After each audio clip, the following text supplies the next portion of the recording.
Samantala, muling nakapuntos ang pinag-ibayong kampanya ng pamahalaan laban sa piracy. Ito'y matapos na makumpiska ng mga operatiba ng Optical Media Board ang milyong-pisong halaga ng piniratang pelikula, videotapes at music CDs.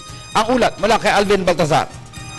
21 milyong pisong halaga ng piniratang DVD, VCD at CD ang nasamsam ng mga tauhan ng Optical Media Board sa isinagawang raid sa Quiapo, Maynila. Nasa 120 mga sako ng mga piniratang optical movie at music disc ang nakumpiska sa nasabing operasyon na kung saan subject ng ginawang pagsalakay ang 3 gusali kung saan matatagpuan ang mga piniratang pelikula at music CDs. Nasa mga 110, 120 sacks na po. No? Ang 8 estimation sa pag umabot na ng 100 sacks, nasa mga 21M na yan. And we're more than 100 sacks already. No? So sa tulong po ng TNT, nandito rin kasama natin ng TNT, pati ng ating Muslim brothers for coordinating na wala akong marasa nangyari. Lubhang malaki na mano-mano ang ibinaba ng produksyon ng mga piniratang disc dahil sa mas makabagong pamamaraan ng pangungopya.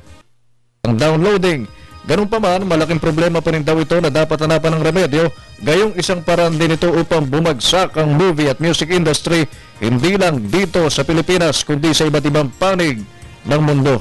Kanon ng stint ni Chairman Ricketts, nasa 60 na siya. Pero deniably, marami pa rin. Ang hirap habulin eh, pag dinownload, ayun na eh. So, hindi gaya dati, alam mo, doon lang manggagaling source mo. Pero ngayon, pag dinownload mo na, anybody can just download it eh. May site sila na alam na namin.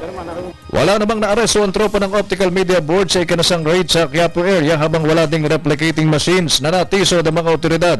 Gayong pawang burner na area ang gamit ngayon ng mga nasa video at music piracy.